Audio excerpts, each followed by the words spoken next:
This video is going to be for people who are about to have another spiritual awakening, or maybe even your first spiritual awakening. I've been teaching people how to navigate through their awakening on my YouTube channel for several years, 5 or 6 years now, and I've amounted hundreds of thousands of fellow spiritual seekers that have found my channel. And what I've learned is that it's very easy to recognize patterns.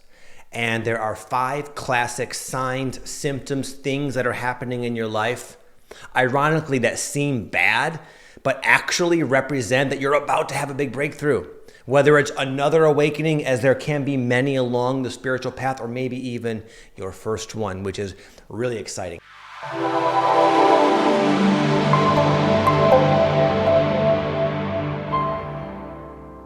Number 1 is the sense that something's missing. It's almost as if you're living only on the surface level of life, with surface level, fleeting, shallow pleasures coming and going, and that's it. Almost kind of like eating candy, going on Instagram. There's stimulation. There's the feeling of like being elated to an extent, but always coming with a crash, always coming with the low. And eventually you start to question this up and down way of going through life and just start to wonder, is there something more? Kind of like the movie The Truman Show, where like he didn't know why. He had little signs and synchronicities, perhaps. Jim Carrey in the movie The Truman Show, he was like this dude trapped in this TV show, in this sort of false, fragmented little bit of reality. But he had this feeling there's something else. He started to look around and wonder and question. And you might find yourself doing that as well. You might find yourself digging in, looking into areas you've never looked before, maybe in spiritual texts or just metaphysical ideas or things that you maybe would have not believed in, and all of a sudden you're like wondering about them. This happened to me the other day. I was at a rock and roll concert, Guns N' Roses, awesome show, by the way, phenomenal. And it was the first time in a while I was confronted with that amount, that intensity of pure, raw, creative energy. And I was just moved by it. So much so that I felt a little bit off ever since. That's why I'm making this video. I feel I'm kind of in the process of going through yet another awakening. So I wanted to share this with you in case you're feeling it as well in your own life. But anyway, I left that concert feeling like, man, I'm missing something. Like what I felt at that concert, that was real. That was like life force manifest. And I know it exists beneath the senses or something almost. And I find myself seeking. I find myself back in like the mode of the seeker. I'm determined to break on through.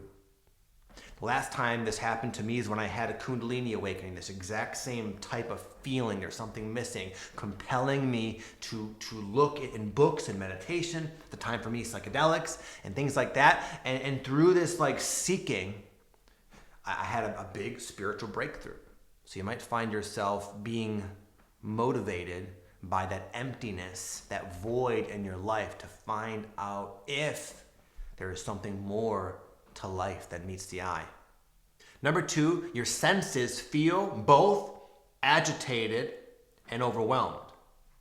All of a sudden, some of the basic things that have maybe been in your life for some time, the food you've been eating, the music you've been listening to, the movies and television shows you've been watching, the amount of hours you spend on your phone, all these things may have been like normal for you, and all of a sudden one or all or some of them are starting to agitate you. They're starting to make you feel noticeably more uncomfortable, like there's dissonance between this input, this data, sensory input, and your nervous system. Like, ooh, this does not feel well.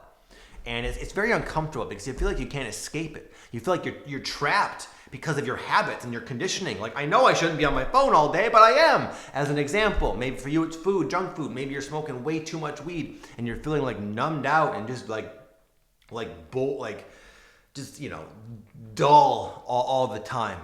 But to go without it, you suffer even more. So you say, screw it. But all of a sudden, you're just starting to realize this is not working for me. And you are, kind of like with number 1, sufficiently motivated to start making yourself more sensitive by just saying no to the things in your life that agitate your your chemistry, your nervous system. But this period prior to, making these actual changes and then feeling lighter and more free and more clear as a result, prior to that, it just feels like your senses are being bombarded with input that doesn't resonate, and you feel like you can't escape it. It's quite frustrating. Oftentimes this agitation leads only to more of the things we know are not good for us, as kind of a desperate attempt to alleviate this, but it just of course makes it worse. And this is sometimes like the cycle one needs to go through. In Alcoholics Anonymous, they call it reaching your bottom. We sometimes have to binge out a little bit to really say, whoa, to spark true change. And that's always the result of that. For me, I've been noticing this with my diet.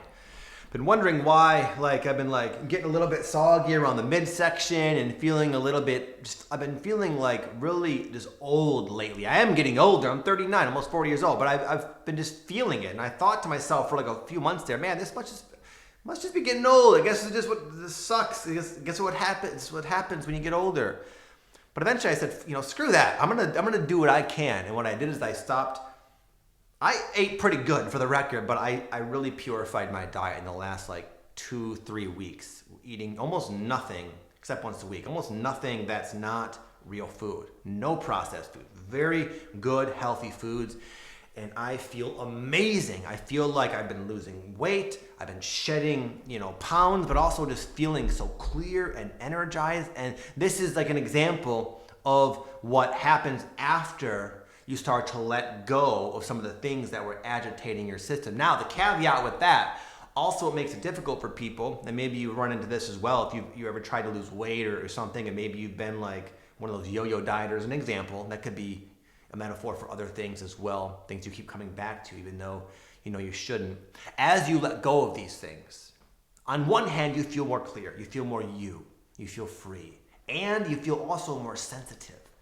And a lot of those unprocessed emotions that maybe were perpetuating these habits to begin with, they start coming up. So you go through this little period of feeling very hypersensitive as you begin to purge and purify your system. But it's very important to stick with it, because this very well could be a huge breakthrough, because now you finally have access to the stuff within yourself that, again, were perpetuating these habits that were forcing you, basically making it almost inevitable that you were going to operate at a lower level of consciousness that apparently you're ready to rise above. Number 3, you're experiencing themes of death and also rebirth in your life in ways that mean something to you. For example, I'm going through this I went through this just the other day with my kid before that rock and roll concert. My 10-year-old son, Lucas, he just turned 10. And, I don't know if you have kids, they go through these jumps where all of a sudden you wake up one day and they're this different person. They're older. Their former self, their younger self is gone, and there's this new version of them that is just there. And anyway, as my son turned 10, something sparked, triggered my subconsciousness, and I woke up a few nights ago, and this happens to me sometimes when I go through these grieving periods where I'm realizing my kids are getting older. I just woke up just so sad and very, very sad. Just my heart was just it feels like there's a loss. I'm losing this version of my child who I love so much. And anyway, and then later that day when I woke up and went about my day, I couldn't shake it. I had all this work I was going to do, and I just couldn't do it, man. And I just sat right there, in fact, right there in front of this camera, just crying. I had to cry it out. I felt like something was dying in me. I was just so overwhelmed with the feeling of death, the feeling of this part of my life that was so important and so treasured is just gone. And it was horrible. It was not horrible, but it was I had to go through it.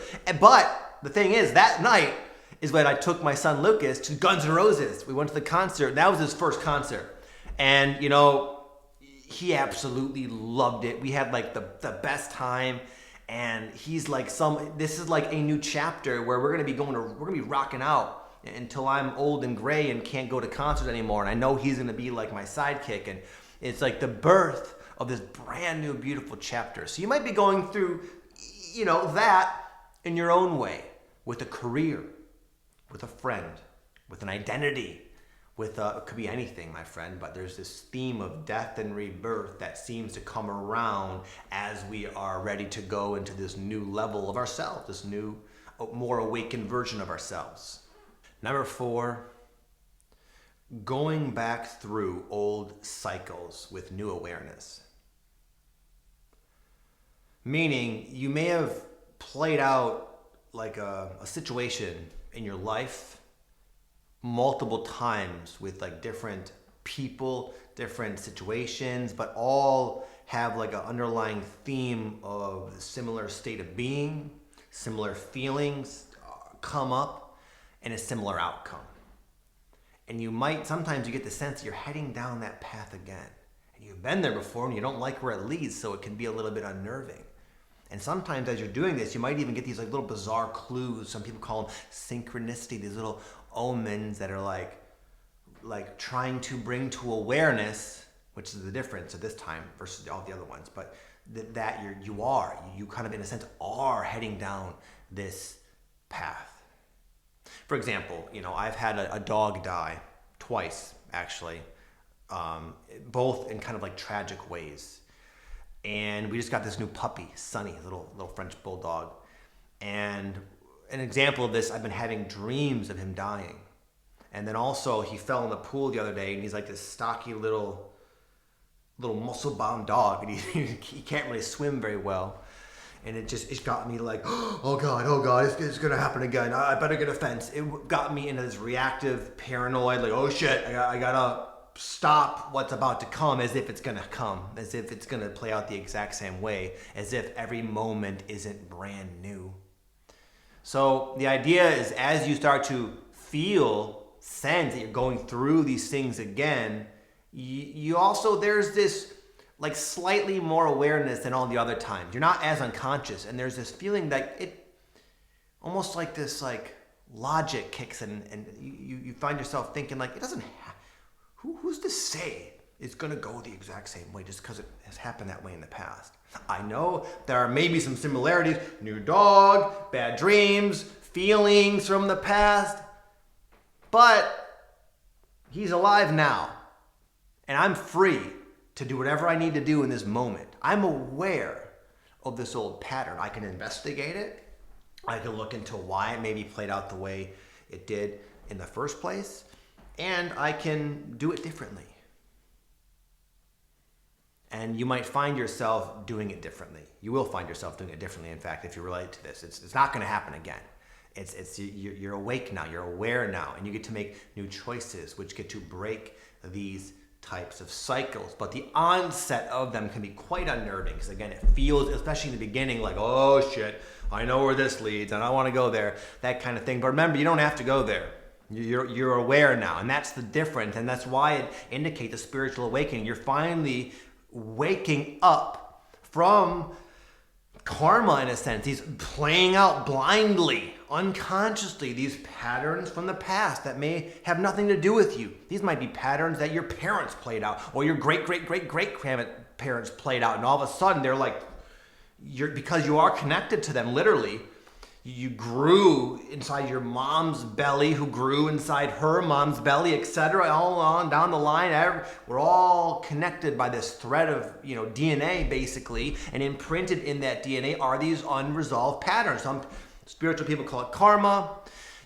Scientists nowadays call it ancestral trauma. Regardless, there's these forces, these patterns that ordinarily, if you weren't waking up, you would probably play out unconsciously, as it just repeating history one more time.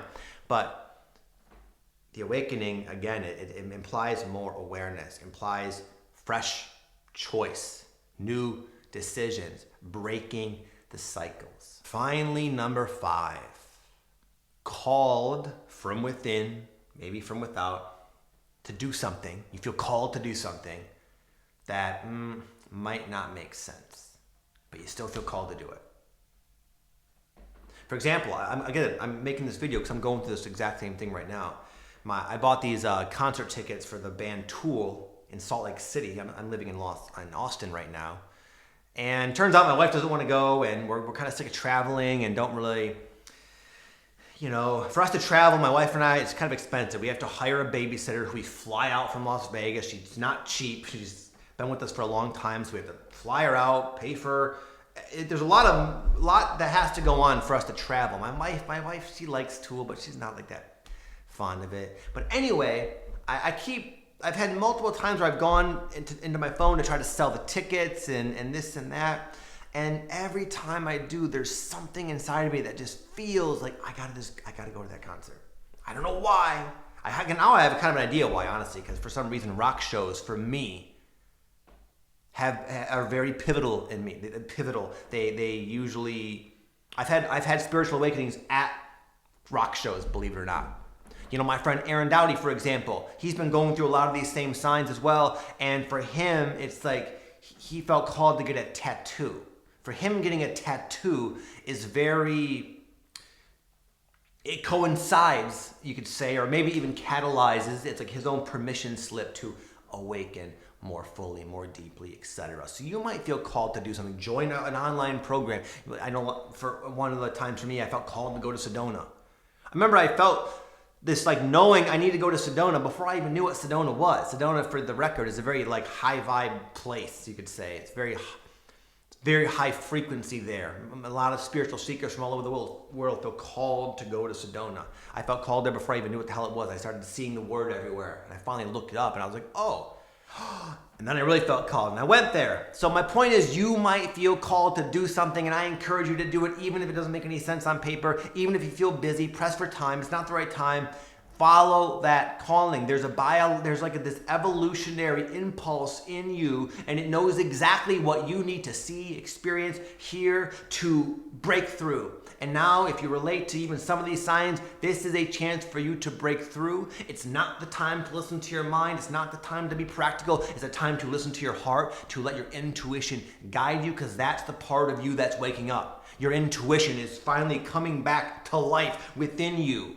And it's going to allow you to proceed through life in a completely new way, more inspired, more guided, more influenced by the positive infinity that you are born from, the spark of creation that you are. It's like a time of remembrance where you really get to experience this. Right now, this is all words, what I'm saying. But if you relate to these signs, you are on the verge of experiencing this in your own way, in your own life. And thank God for it, because the world needs people who have found themselves and then therefore can express these parts of themselves, these divine aspects, so other people can be triggered awake as well. And then together we can ride this wave into hopefully a new way of living, a new earth in a sense. Hey, what's going on, my friend? If you enjoyed that video, I'm going to recommend this other one that'll take you a little bit deeper if you are interested. It's the 6 stages of the spiritual awakening journey. Check it out if you'd like. If this other video rang true for you and it made sense for you, then this would be like a nice part 2 of the same idea.